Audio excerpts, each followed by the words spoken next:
Бул подкаст IWPR'дын Борбордук Азияда жаңы медиаларды жана санарип журналистиканы өнүктүрүү аттуу долбоорунун алкагында ишке ашырылды. Бул эпизоддун мазмуну, көз караштары, ой пикирлери жана алардын чечмелениши подкасттын авторлоруна таандык жана IWPR'дын расмий көз карашына дал келбеши мүмкүн.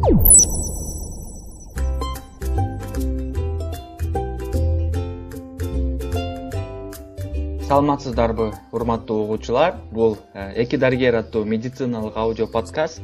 Анын алып баруучусу мен дарыгер Эрмек Исмаилов жана кесиптешим Бегимай Жетимишева. Саламатсызбы, Бегимай? Саламатсызбы, кесиптешим. Бүгүн биз Бегимай экөөбүз постковидтик синдром жөнүндө сүйлөшөбүз. Себеби азыркы учурда коронавирус илдетинин чалдыккандан кийин кайра калыбына келүү убагы абдан көп болуп жана көптөгөн постковидтик синдромдор пайда болуп жатат. Ошол жөнүндө маек курабыз. Урматтуу кесиптешим Бегимай, айтсаңыз, сиздин тааныштарыңыз ошол коронавирус илдетине чалдыккандан кийин кандайдыр бир өзгөчөлүктөр жөнүндө айтып жатабы? Кандай мындай орусча айтканда жалоптор болуп атат да азыркы учурда? Жакшы суроо экен, кесиптешим.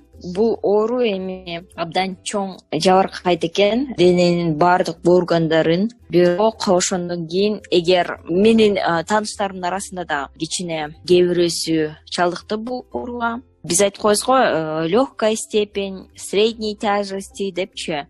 Орточосу менен ооругандар болушту. Азыр Кудай шүгүр алар айыгышты. Бирок кичине айтып атат, башым кичине ооруп атат, чачтарым түшүп кетти.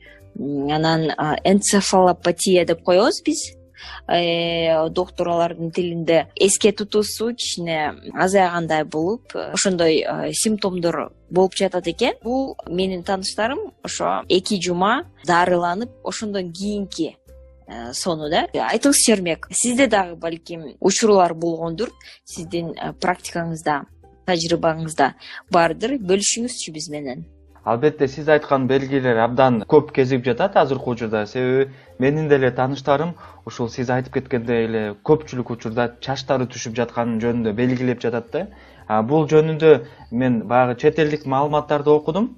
Мындай деп жазыптыр да. Бул ошол бир организм стресске кабылгандыктан, анан дене табы көп убакыт бою көтөрүлгөндүктөн, ошол баягы организмде гормоналдык өзгөрүү болуп, стресске кабылгандыктан ошо чач түшүп жана кээ бирки витаминдердин жетишпестигинен ушундай баягы белгилер пайда болуп жатат дейт. Андан соң ошол сиз айткандай унутчагыраак болуп калышып атат. Элдер эмне жасаганын билбей калып атат, унутуп калышып атат. Андан кийинки эң көп кезиккен белгилердин бирөөсү постковидтик. Бул ошол жыт сезүү функциясы организмдин баягы кайра калыбына келбей турган учурлар болуп атат да. Мисалы үчүн кээ бирки тааныштардыкы 1 жумада эле кайра калыбына келсе жыт сезүү функциясы, а кээ бирөөлөрдүкү 3 айдан бери кайра калыбына келбей жатат. Мен ушул боюнча дарыгерлер менен сүйлөштүм эле. Алар айтат, бул организмдин иммунитетине байланыштуу деп. Эгер иммунитет жакшы болсо, анда балким тезирээк калыбына келет. Эгер кандайдыр бир иммунитет мындай төмөндөп, кайра калыбына келүү функциясы бир аз оорлошкон болсо, анда бир аз убакыт керек деп айтып атат да. Зоролосо? Ооба. Андан соң кесиптешим Бегимай айтып кетсеңиз, постковидтик синдром боюнча биз азыр маек куруп кеттик. Андан соң акыркы убакта могу экинчи толкунда коронавирус илдетине жаш балдар көп чалдыгат деген мындай фейковый маалыматтарбы же чын маалыматтарбы билбейм, таркап кетти. Мисалы үчүн баягы Казакстан коңшу мамлекетте синдром Кавасаки менен ооруган бейтаптар көп экен, жаш балдар деп айтат да. Сиз ушул боюнча пикириңизди айтып кетсеңиз. Туура айтасыз. Мен ошол боюнча бир статьяны окуган болчумун, BBC'нин статьясынан. Ал жерде докторлордун байкоосу боюнча бир жыйынтык жазышыптыр. Ал жакта Лондондо 100 чамала жаш балдар ооруп калышыптыр. Ошо синдром Кавасакиге окшош деп айтышыптыр. Мисалы үчүн анын кан симптомдору болот. Ал Кавасаки синдромунда эң биринчи кан тамырларын сезгенүүсү жана баягы айтып коюшат го, ысык депчи, кызыл ысыктар, анан кийин шишип калышы, баягы миндалинанын шишип калышы, ооздордун кургашы жана бул особенность да, өзгөчөлүгү бул жаш балдарды жабыркайт экен, 5 жашка чейинки. Вот ушундай бир байкоо бар экен Европа өлкөлөрүндө. Жана ошондой эле бир гана балдар эмес, жаштар 16 жашка чейин дагы болуптур симптомдор. Бир аз окшошуп кетет экен, бирок толугу менен окшош деп айта алышпайт экен. Аларда деген дененин температурасы бийик, ошондой эле денеге ысык чыгып кеткени, көздөрдүн кызарып кетиши көбүнчө байкалыптыр, шишип кетиши, баягы жүзүнүн шишигени жана денесинин баардыгы мындай алсыздыгы ошол байкалыптыр. Андан кийин дагы бир учур болуптур, 14 жаштагы бала ушундай бир симптомдор менен каза тапты деген Европанын докторлорунун байкоосу экен. Бирок байкап кетсек, бизде Кыргызстанда азырынча синдром Кавасаки менен ооруган бейтапчыга элек, билишим боюнча. Эми көп аралай калдык окшойт, тиги педиатрияда чоңдор менен иштеп атып, анан бизде көп болгон жок окшойт. Ирмек, анда айтып коюңузчу, экинчи толкун көбүнчө жаш балдар деп коркунуч көп болгон, чындыгында айтканда. Бирок азыркы биздин учурубузда албетте биринчи толкунга караганда кичине адамдын саны азыраак, жана ошо биз эми взрослый врачи же чоңдор менен иштешебиз да. Сиздин байкооңуз боюнча сиз биринчи толкунда 2 жолу кызыл зонага кирдиңиз, ошол убакта кайсы симптомдор көп кездешип атышты, ошол менен кичине бөлүшүп кетсеңиз өзүңүздүн тажрыйбаңыз менен. Рахмат. Бул коронавирус илдети абдан мындай кооптуу вирустардын бирөөсү экен да. Биз баарыбыз көпчүлүк жарандарыбыз маани бербеген менен бул биздин организмибиздеги баардык эле органдарга кандайдыр бир таасирин тийгизет экен. Себеби мен ошол кызыл зонада иштеп жүргөндө баягы бейтаптын анализдерин караганда ар бир органдын кандайдыр бир өзүнүн функциясынан чыгып кетиши жөнүндө мындай маалыматтар болуп жатты да. Мисалы үчүн бул боордун анализдери абдан жогору болчу. Биз ошол коронавирус илдетине чалдыккан бейтаптардын өпкөнү алсак, мисалы үчүн өпкөдө бул пневмония, вирустук пневмония оорусу байкалып атты. Жүрөк жактан болсо бул кээ бирки бейтаптарды кызыл зонада болбосо дагы ошол айыгып чыккандан кийинки учурда баягы тромб пайда болуп, тромбдон дагы орусча айтканда ошо осложнение болгон учурлар да болуп атты да. Ошондуктан бул ар бир органга өзүнүн мындай залалын сөзсүз түрдө тийгизет экен.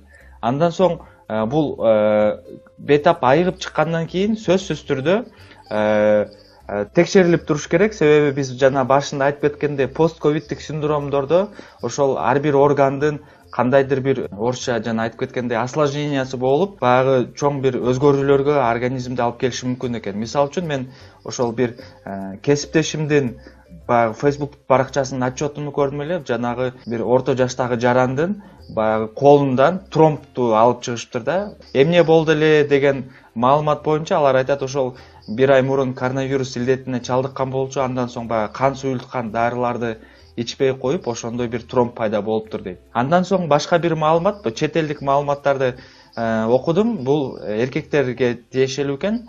Бул ошол коронавирус илдети тукумсуздукка дагы алып келиши мүмкүн экен да. Бул деген абдан кооптуу да. Мисалы үчүн жаш балдар, жаш дегенде кандай жаш курактуу, 20-25 жаштагы балдар эгер ооруп калса, эгер үй бүлөлүү боло элек болсо, анда тукумсуздукка алып келсе, демек бул ошол өмүр бою балалуу болбой калат деген коркунучтар дагы бар да. Ошондуктан мен ушул эгер бизди угармандар угуп жаткан болсо, айтып кетет элем, бул коронавирус илдетине абдан мындай олуттуу карап, бул абдан чындыгында татаал маселе да. Ошол чалдыкпаганга аракет кылыш керек, өздөрүн сактаганга аракет кылыш керек да. Ошондуктан ушундай көп түрдүү мындай өрчүп кеткен учурларды биз байкадык өзүбүздүн тажрыйбабызда. Рахмат, кесиптешим, сиз ошо илимий байкоолоруңуз. Мен өзүмдүн байкоомду айтып койгум келип атат. Ошол биринчи толкунда дагы мен байкоом боюнча осложнение болгондор бул көбүнчө эгер бейтаптын өпкө системасында эски бир оорусу болсо да, мисалы үчүн бронхити бар, же болбосо астмасы бар, же болбосо хобл деп коебуз го,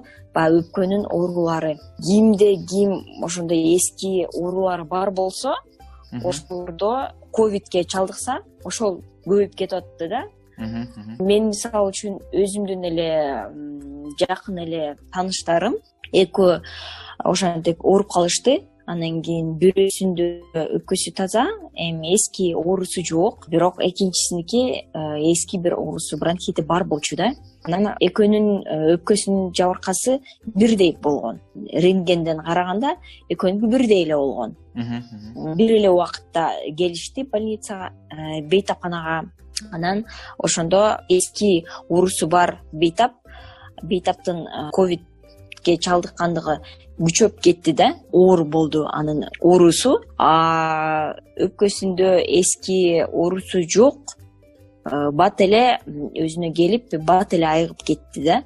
Мындай байкоолор бир гана меники эмес, башка дарыгерлер дагы ошону байкашыптыр. Ушу менен бөлүшүп кетким келди да. Рахмат Бегим ай, ошол сиздин айткан окуяларыңыз боюнча абдан мындай пайдалуу маалыматтарды айттыңыз. Мындай эми сиз менен бүгүнкү маегибизди жалпылап айтканда, бул коронавирус илдетини элибиз мындай олуттуу карап, сөзсүз түрдө эгер ооруган болсо, ошол атайын дарыгерлерге барып дарыланып, андан соң эгер айыгып чыккандан кийин пост-ковиддик синдромго кабыл алынбаш үчүн сөзсүз түрдө баягы реабилитация өтүш керек деген бир жыйынтыкка келсек болот да. Себеби башка өзүнүн өнөкөт ооруларын өрчүп кетпеш үчүн ошол өнөкөт ооруларны ошол дарыгерлерде дарылап туруш керек деп ойлойм. Дагы бир ошол биздин жыйынтык сөзүбүзгө кошумча, кимде ким эгер ковид менен ооруп калган, анан айыгып чыккандан кийин эс албаңыздар сиздер. Анткени окумуштуулар, дарыгерлер Россия мамлекетинин, Европа мамлекеттеринен айтышты, алыскы күчөп кетүүсү, же болбосо орусча айтканда поздний осложнение да, ошо болушу мүмкүн деп айтышты. Ошондуктан өпкөнү маштырыш керек деди да. Демек, физкультура, гимнастика да атайын ошол өпкөнүн иштешин жакшырткан аракеттерди жасаганды унутпаңыздар. Урматтуу угуучулар, бүгүнкү биздин подкастты укканыңыздар үчүн чоң рахмат. Кийинки эпизоддо көрүшкөнчө саламатта калыңыздар. Сак саламатта калыңыздар. Барыңыздар дайыма ден соолукта болуңуздар.